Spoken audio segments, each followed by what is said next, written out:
దినం ఈనాడు republic day. ఇలాంటి అత్యంత పవిత్రమైనటువంటి దినం నాడు ఏమాత్రం విలువలు లేని, విధానాలు లేని, అహంకారపూరిత అవకాశవాద రాజకీయాలు అలవాటుగా మలుచుకున్న ఒక వ్యక్తి గురించి మాట్లాడాల్సినటువంటి అవసరం, ఆవశ్యకత ఇవాళ రావడం దురదృష్టకరంగా నేను భావిస్తున్నా. ఆ వ్యక్తి ఎవరో కాదు, మాజీ తెలుగుదేశం పార్టీ నాయకురాలు, మాజీ సమాజ్వాద్ పార్టీ శాసనసభ్యురాలు, మాజీ కాంగ్రెస్ పార్టీ జెడ్పీటీసీ సభ్యురాలు, మాజీ కాంగ్రెస్ పార్టీ శాసనసభ్యురాలు, మాజీ కాంగ్రెస్ పార్టీ మంత్రివర్యులు, ప్రస్తుతం భారతీయ జనతా పార్టీ జాతీయ ఉపాధ్యక్షురాలు డీకే అరుణ గారు.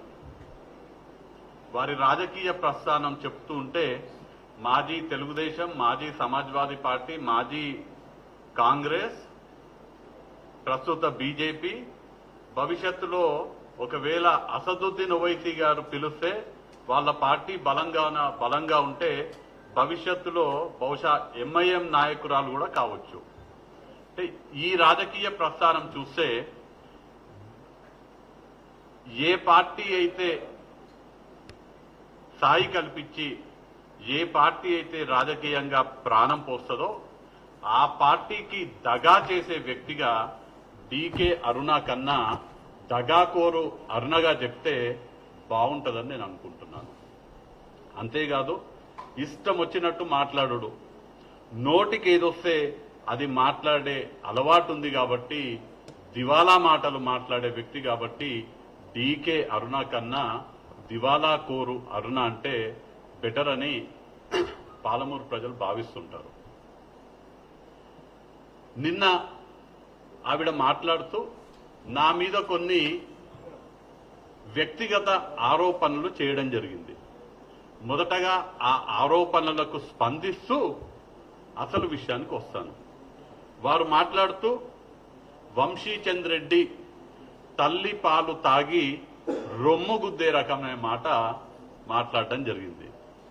తల్లి పాలు తాగి రొమ్ము గుద్దే రకమని డీకే అరుణ గారు మాట్లాడితే దయ్యాలు వేదాలు వల్లించినట్టుగా ఉన్నది. ఆ మాట ఎవరు మాట్లాడాలి? పుట్టింది కాంగ్రెస్ లా, బతికింది కాంగ్రెస్ లా, ఎదిగేది కాంగ్రెస్ లా, సచ్చేది కాంగ్రెస్ లా అయ్యేటువంటి వంశీచంద్ రెడ్డి మాట్లాడాలి ఆ మాటలు.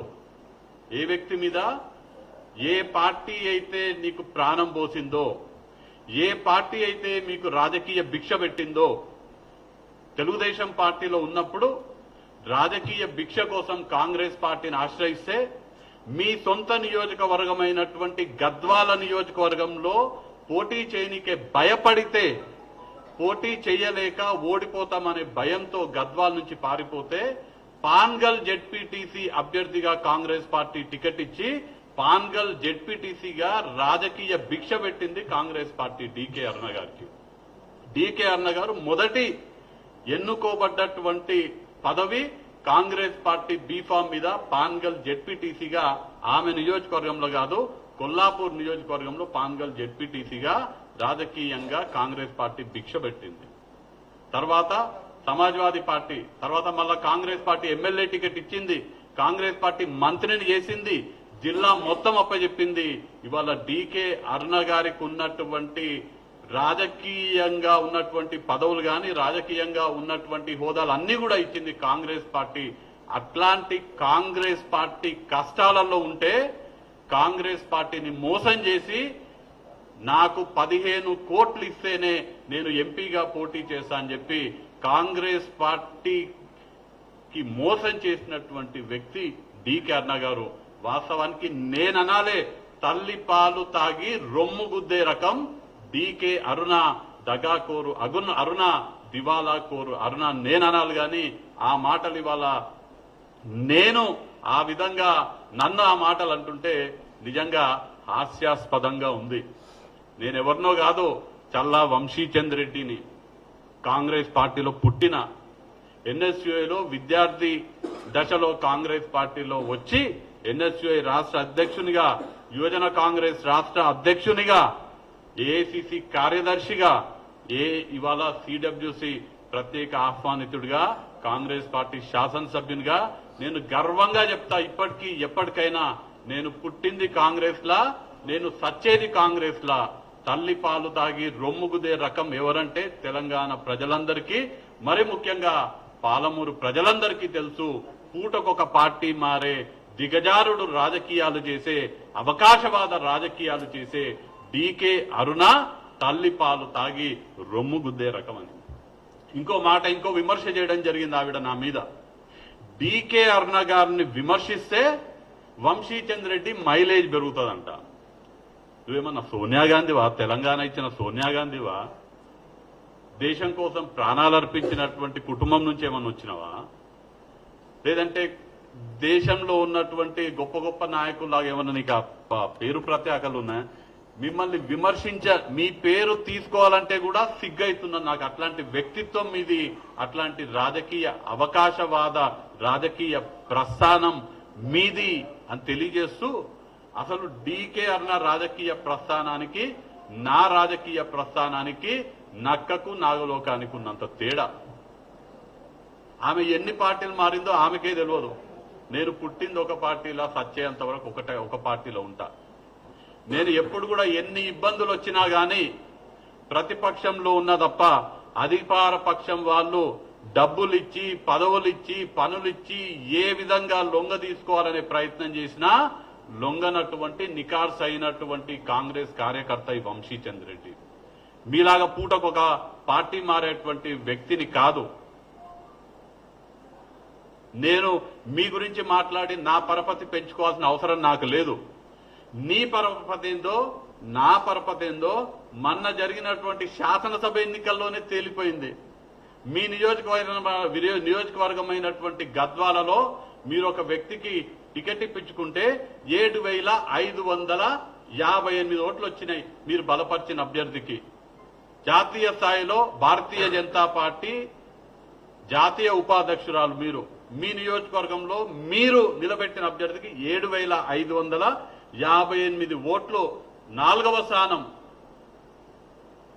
నేను నా నియోజకవర్గంలో నేను బలపరిచినటువంటి అభ్యర్థికి మీకు మీ నియోజకవర్గం వచ్చిన దానికన్నా 10 రెట్ల ఓట్లు ఎక్కువ వచ్చినాయి. 75,858 ఓట్లు నేను బలపరిచినటువంటి కల్వకుర్తి నియోజకవర్గంలో కసిరెడ్డి నారాయణ రెడ్డి గారికి వచ్చినాయి. మీ ప్రస్తావన తీసుకొని నా పరపతి పెంచుకునే ప్రయత్నం చేస్తానా? మీరు కాంగ్రెస్ పార్టీలో చేరక ముందు నుంచి నేను కాంగ్రెస్ పార్టీలో ఏఐసిసి సభ్యులుగా ఉన్నా. నేను 2006 నుంచి కంటిన్యూస్ గా ఇప్పటి వరకు అఖిల భారత కాంగ్రెస్ కమిటీ సభ్యులుగా ఉన్నా. మీరు కాంగ్రెస్ పార్టీలో చేరిందే 2009న. మీరు మొదటగా ఏఐసిసి సభ్యురాలైంది నా తర్వాత 5 ఏళ్ల తర్వాత 2014 తర్వాత. మీరు కాంగ్రెస్ పార్టీలో మీకున్నటువంటి పార్టీలో అత్యంత గొప్ప పదవి ఏంటంటే పిసిసి వైస్ ప్రెసిడెంట్, పిసిసి ఉపాధ్యక్షురాలు. మీరు పిసిసి ఉపాధ్యక్షులుగా ఉన్నప్పుడు నేను అఖిల భారత కాంగ్రెస్ కమిటీ కార్యదర్శిగా ఉన్నా. ఒకే సమయంలో మీరేమో ఇక్కడ పిసిసి ఉపాధ్యక్షులు, నేను అఖిల భారత కాంగ్రెస్ కమిటీ కార్యదర్శిగా ఉన్నా. మన ఇద్దరి రాజకీయ ప్రస్థానం బేరీజు వేసుకుంటే కూడా నేను ప్రజాక్షేత్రంలో ఎన్నికల్లో పోటీ చేయడం ప్రారంభించింది 2014లో. మీరు 2014లో పోటీ చేసిండ్రు. 2014లో నేను గెలిచినా, మీరు గెలిచిండ్రు. 2018లో నేను మళ్ళా పోటీ చేసిన, 14లో నేను కాంగ్రెస్ నుంచి చేసిన, మీరు కాంగ్రెస్ నుంచి చేసిండ్రు. 18లో నేను కాంగ్రెస్ నుంచి చేసిన, మీరు కాంగ్రెస్ నుంచి చేసిండ్రు. ప్రజలు మనల్ని ఆశీర్వదించలేదు. నేను 14లో ఓడిపోయినా, 18లో ఎమ్మెల్యేగా ఓడిపోయినా, మీరు 18లో ఎమ్మెల్యేగా ఓడిపోయినరు. తదనంతరం మిమ్మల్ని మహబూబ్ నగర్ లోక్సభ స్థానం నుంచి పోటీ చేయమని కాంగ్రెస్ పార్టీ కోరింది నిజమా కాదా? నేను అడుగుతున్నా, మీరు సమాధానం చెప్పాలి. అడిగినప్పుడు నాకు 15 కోట్లు ఇస్తేనే నేను పోటీలో ఉంటానని చెప్పిన మాట వాస్తవం కాదా? మళ్ళీ ఒకసారి ప్రశ్నిస్తున్నా. 14లో ఇద్దరం శాసనసభ్యులమైనము, 18లో ఇద్దరం కాంగ్రెస్ పార్టీ తరఫున ఓడిపోవడం జరిగింది. 18లో 2019లో మళ్ళా మీరు పోటీ చేసిండ్రు, నేను పోటీ చేసిన. మీరు పార్టీ మారి మీకు ప్రాణం ఇచ్చినటువంటి కాంగ్రెస్ పార్టీకి వెన్నుపోటు పొడిచి ఏ కాంగ్రెస్ పార్టీ కార్యకర్తలైతే మిమ్మల్ని 2009 నుంచి 2019 వరకు అంటే 10 సంవత్సరాలు ఏ కాంగ్రెస్ పార్టీ కరడుగట్టిన పాలమూరు కార్యకర్తలైతే మిమ్మల్ని భుజాన పైన మోసిండ్రో, మీ జెండా ఎత్తుకున్నారో, మీకోసం మన ప్రతిపక్షంలో ఉన్నప్పుడు లాఠీ దెబ్బలు తిన్నారో వాళ్ళందరికీ వెన్నుపోటు పొడిచి అధికార పక్షమైనటువంటి భారతీయ జనతా పార్టీకి పోయి పోటీ చేసినారు. నేను కాంగ్రెస్ నుంచి పోటీ చేసిన. మన ఇద్దరు ప్రస్థానం ఒకటే. నేను రాజకీయ ప్రస్థానం ఎన్నికల్లో పోటీ చేయడం ప్రారంభించినాక మీరు ఒకసారి ఎమ్మెల్యే అయినరు, నేను ఒకసారి ఎమ్మెల్యే అయినా. మీరు 2 ఎన్నికలు ఓడిపోయినరు, నేను 2 ఎన్నికలు ఓడిపోయినా. నాకన్నా గొప్ప రాజకీయ చరిత్ర మీదేం కాదు.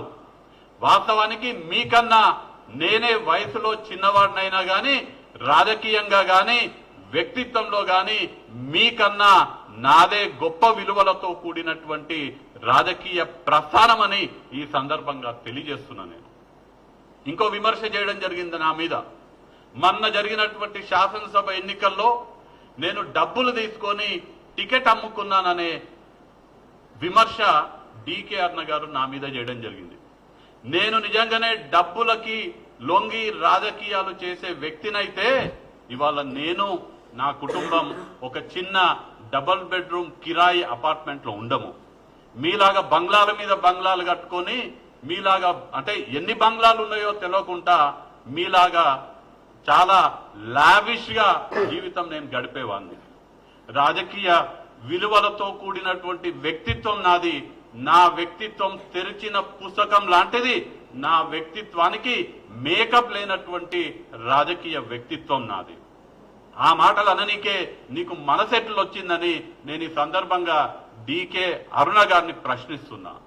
నిజంగానే టికెట్ల కోసం టికెట్ వదులుకోవడానికి డబ్బులు తీసుకునే ఆ యొక్క సాంప్రదాయం ఉంటే ఆవిడ ఆ మాట అన్నారు కదా.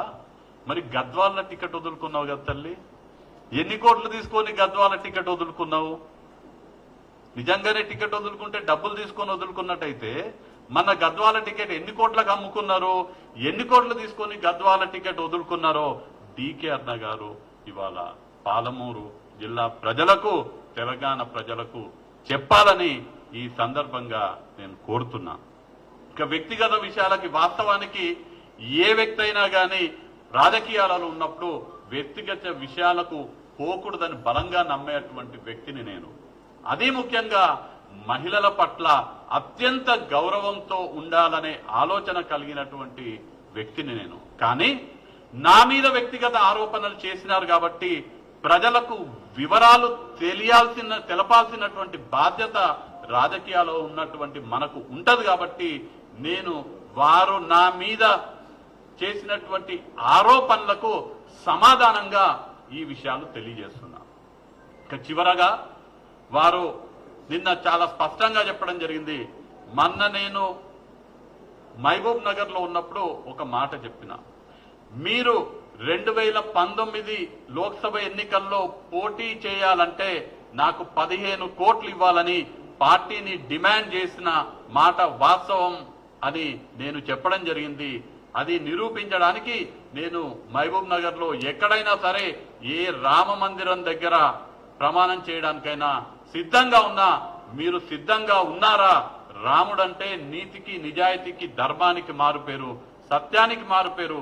నేను సత్యం చెప్తున్నా అని నేను మొన్న ప్రస్తావించినప్పుడు నిన్న డీకే అరుణ గారు నా యొక్క ఆ ఛాలెంజ్ ని స్వీకరించి డేట్, స్థలం నన్నైనా చెప్పమన్నారు, వారైనా చెప్తా అని చెప్పడం జరిగింది.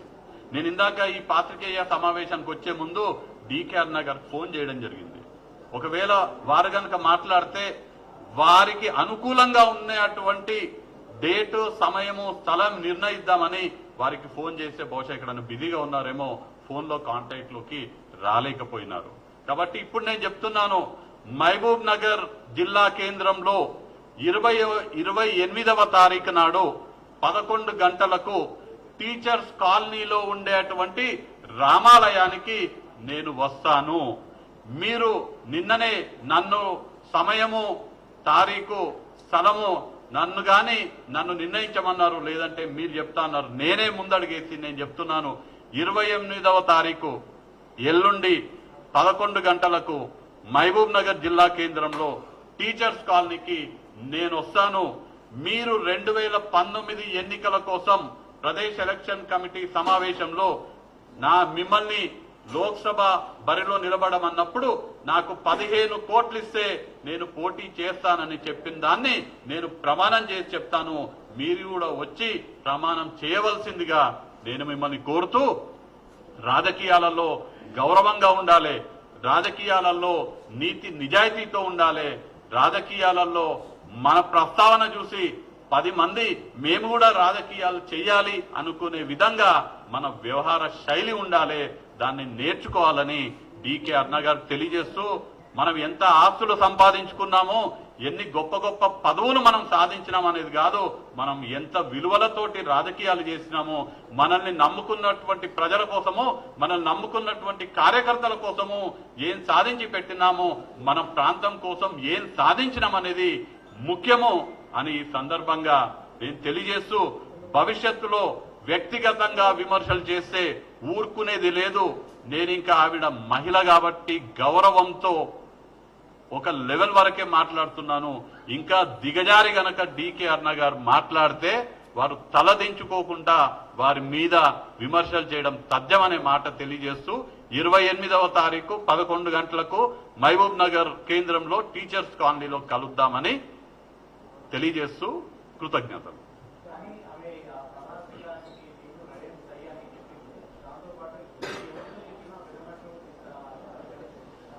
నేనే ఉన్నాడా?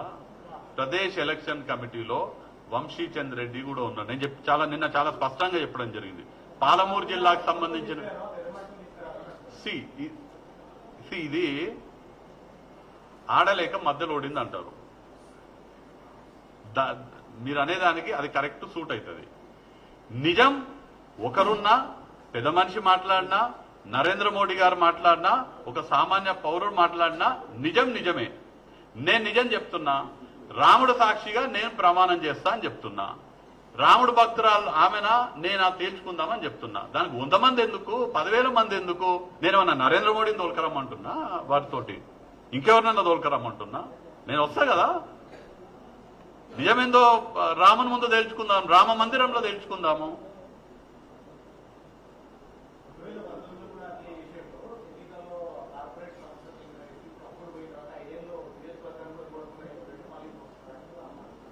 కార్పొరేట్ వ్యక్తికి అమ్ముడు పోవడం ఏంది? 2009 నేనే పోటీ చేసిన కదా.